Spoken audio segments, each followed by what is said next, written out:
स्वागत करते हैं फ्रेंड्स आप सभी का अपने चैनल ज्ञान मंथन पर, जहां हम जीवन के गहरे और आध्यात्मिक सत्यों को समझने की कोशिश करते हैं। दोस्तों, आज के अपने इस वीडियो में हम बात करेंगे एक ऐसे विषय पर जो हमारे जीवन को गहराई से प्रभावित करता है, कर्म। आपने सुना होगा, कर्म किसी को माफ नहीं करता, इसकी चोट पीढ़ियों तक जाती है। लेकिन इसका असली मतलब क्या है, आइए इस आध्यात्मिक सत्य को मानवीय और सरल भाषा में समझने की कोशिश करते हैं। दोस्तों, कर्म एक संस्कृत शब्द है जिसका अर्थ है कार्य या किया हुआ। लेकिन आध्यात्मिक दृष्टिकोण से कर्म हमारे विचारों, शब्दों और कार्यों का वह ऊर्जा है जो ब्रह्मांड में जाकर हमारे जीवन को आकार देती है। हर अच्छा या बुरा काम, हर विचार, हर इरादा, ये सब कर्म के बीज होते हैं जो कभी न कभी फल देते हैं। कर्म का नियम प्राकृतिक का नियम है, जैसे गुरुत्वाकर्षण। जैसे जब आप कुछ ऊपर फेंकते हैं तो वह वापस नीचे आता है, वैसे ही आपके कर्म आपको पुनः लौटकर मिलते हैं। यह न तो सजा है न इनाम, यह बस कारण और परिणाम का खेल है। कहा जाता है कि कर्म की चोट सिर्फ एक व्यक्ति तक सीमित नहीं रहती, यह पीढ़ियों तक जाती है। लेकिन इसका मतलब क्या है? मान लीजिए कोई व्यक्ति अपने जीवन में गलत कार्य करता है, जैसे धोखा देना, किसी का दिल दुखाना या अन्याय करना।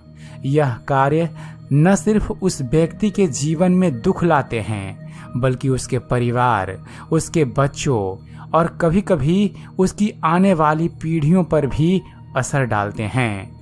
उदाहरण के लिए, अगर कोई व्यक्ति क्रोध और नफरत से भरा रहता है तो यह नकारात्मक ऊर्जा उसके परिवार के माहौल को भी प्रभावित करती है।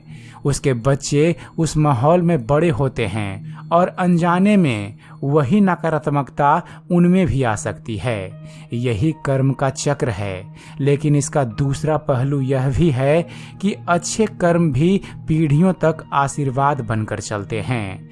एक व्यक्ति का प्रेम, दया और ईमानदारी न सिर्फ उसके परिवार को रोशन करती है, बल्कि आने वाली पीढ़ियों को भी प्रेरणा देती है। आध्यात्मिक दृष्टि से कर्म हमें यह सिखाता है कि हम अपने जीवन के स्वयं रचयिता हैं।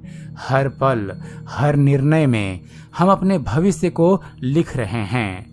लेकिन इसका मानवीय पक्ष यह है कि कर्म हमें जिम्मेदारी लेना सिखाता है। अगर हमने गलती की तो उसे स्वीकार करें।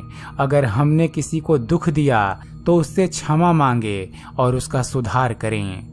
कर्म का नियम हमें डराने के लिए नहीं है, बल्कि हमें सचेत करने के लिए है।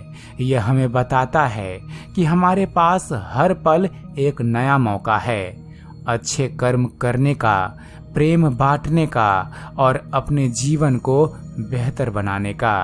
तो यहाँ आपके मन में यह सवाल जरूर उठ रहा होगा कि क्या हम कर्म के चक्र में फंसे रहने के लिए अभिशप्त हैं? बिल्कुल नहीं।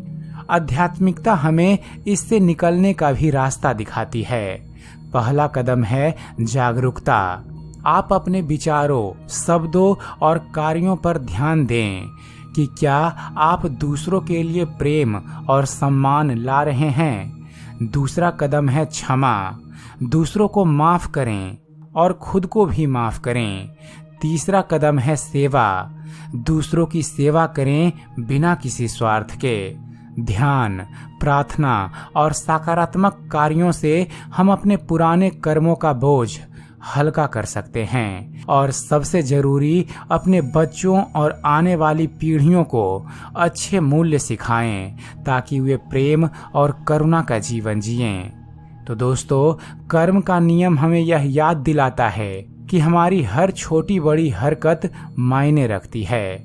तो आइए आज से यह संकल्प लें कि हम अपने कर्मों को प्रेम, दया और ईमानदारी से भर देंगे और अगर आपको यह वीडियो पसंद आया तो इसे लाइक करें, शेयर करें और ऐसे ही आध्यात्मिक वीडियो देखते रहने के लिए हमारे इस चैनल को सब्सक्राइब करना मत भूलिएगा। तो फिर मिलते हैं अपने एक नए वीडियो में। तब तक के लिए जय श्री कृष्ण, जय श्री राधे।